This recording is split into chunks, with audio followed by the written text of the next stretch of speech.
আপনি কি জানেন বিশ্বজগৎ কি? আপনি কি এটাও জানেন বিশ্বজগৎ কিভাবে সৃষ্টি হয়েছে? কি নিয়ে সৌরজগৎ সৃষ্টি হয়েছে তা কি আপনি জানেন?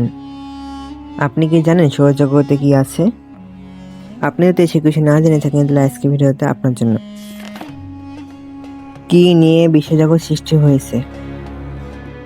পৃথিবী চারিদিকে বিস্তৃত রয়েছে মহাকাশ। মহাকাশে রয়েছে নক্ষত্র, ছায়াপথ, নীহারিকা, ধূমকেতু, গ্রহ, উপগ্রহ, উল্কা ও অন্যান্য জ্যোতিষ্ক। মহাকাশের এই অসংখ্য জ্যোতিষ্ক নিয়ে সৃষ্টি হয়েছে বিশ্বজগৎ। কি নিয়ে সৌরজগৎ গঠিত? সূর্য বিশ্বজগতে একটি নক্ষত্র। সূর্য এবং এর গ্রহ, উপগ্রহ, গ্রহপুঞ্জ, অসংখ্য ধূমকেতু ও অগণিত উল্কা নিয়ে সৌরজগৎ বা সৌর পরিবার গঠিত।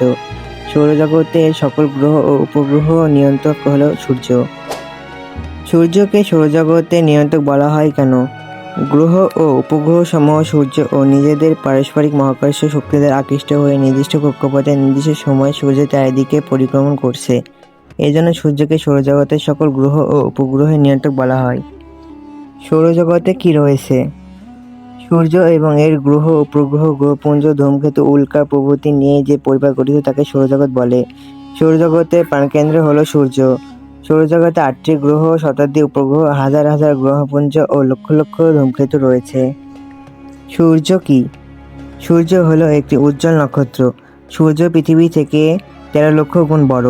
পৃথিবী থেকে এটি প্রায় ১৫ কোটি কিলোমিটার দূরে অবস্থিত। এর ব্যাস প্রায় ১৩,৮৪,০০০ কিলোমিটার। সূর্যের উপরিভাগের উষ্ণতা ৫৭,০০০ ডিগ্রি সেলসিয়াস। পৃথিবী ছাড়া অন্যান্য গ্রহ, উপগ্রহ, তাপ ও আলোর উৎস হল সূর্য। সূর্যের শতকরা ৫৫ ভাগ হাইড্রোজেন, ৫৪ ভাগ হিলিয়াম এবং ১ ভাগ অন্যান্য গ্যাস নিয়ে সূর্য গঠিত। গ্রহ বলতে কি বোঝায়? মহাকর্ষ বলের প্রভাবে কতগুলো জ্যোতিষ্ক সূর্যের চারিদিকে নির্দিষ্ট সময়ে নির্দিষ্ট কক্ষপথে পরিভ্রমণ করছে। এদেরকে প্রত্যেককে গ্রহ বলা হয়। গ্রহের নিজস্ব আলো ও তাপ নেই। সৌরজগতের গ্রহ সংখ্যা ৮টি, যথা বুধ, শুক্র, পৃথিবী, মঙ্গল, বৃহস্পতি, শনি, ইউরেনাস, নেপচুন। গ্রহগুলোর মধ্যে সবচেয়ে বড় গ্রহ হচ্ছে বৃহস্পতি এবং সবচেয়ে ছোট গ্রহ হচ্ছে বুধ। সৌর কলঙ্ক কাকে বলে? সূর্যের মাঝে মাঝে যে কালো দাগ দেখা যায় তাকে সৌরকলঙ্ক বলে।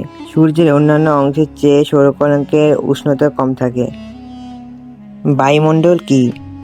পৃথিবীর চারিদিকে নানা রকম গ্যাসীয় উপাদান দ্বারা বেষ্টিত। অদৃশ্য এই গ্যাসীয় আবরণ যা পৃথিবীকে বেষ্টন করে রাখা আছে তাকে বায়ুমণ্ডল বলে। পৃথিবীর মাধ্যাকর্ষণ বলের শক্তির আকর্ষণে বায়ুমণ্ডল ভূপৃষ্ঠের সঙ্গে লিপ্টে আছে। বায়ুমণ্ডল গুরুত্বপূর্ণ কেন? বায়ুমণ্ডলে নাইট্রোজেন ও অক্সিজেন প্রাধান্য রয়েছে। সকল প্রাণীর জন্য অক্সিজেন অত্যাবশ্যক। কার্বন ডাই অক্সাইড ছাড়া অন্যান্য উপাদান বায়ুতে মোটামুটি অপরিবর্তনীয় পরিমাপে থাকে।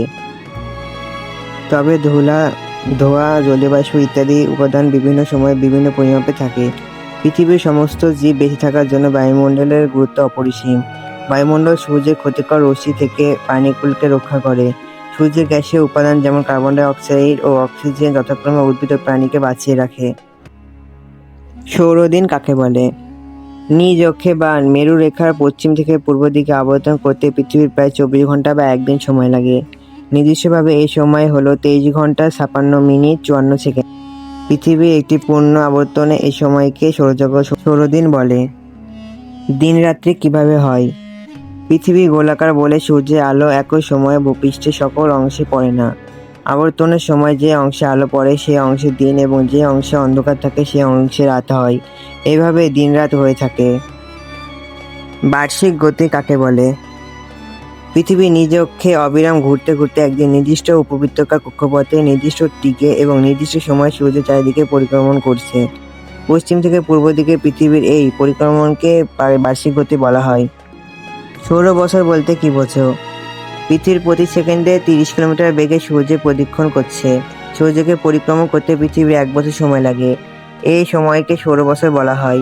নির্দিষ্টভাবে এই সময় হলো ৩৫৫ দিন ৫ ঘন্টা ৪৮ সেকেন্ড ৪৭ মিনিট, কিন্তু ৩৬৫ দিনে সৌর বছর গণনা করা হয়। অধিবর্ষ কাকে বলে?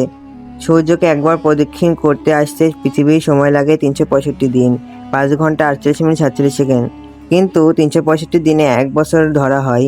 এজন্য অতিরিক্ত সময়গুলো সম্মেলন করার জন্য প্রতি ৪ বছরে একদিন বাড়িয়ে খ্রিস্টীয় চতুর্বর্ষ ৩৬৬ দিনে গণনা করা হয়। সেই বছর ফেব্রুয়ারি মাসে 28 দিনের পরিবর্তে 29 দিন ধরা হয়। এরূপ বছরকে অধিবর্ষ বা লিপ ইয়ার বলা হয়। ঋতু পরিবর্তন কাকে বলে? বছরের বিভিন্ন সময়ে ভূপৃষ্ঠে সর্বত্র তাপের তারতম্য হয় এবং ঋতুর পরিবর্তন ঘটে। পৃথিবীতে সময়ভেদে তাপমাত্রার পার্থক্য বা ঋতু পরিবর্তনকে ঋতু পরিবর্তন বলে। সূর্যকে পরিক্রমণকালে পৃথিবীর 4টি অবস্থান থেকে ঋতু পরিবর্তনের ব্যাখ্যা পাওয়া যায়।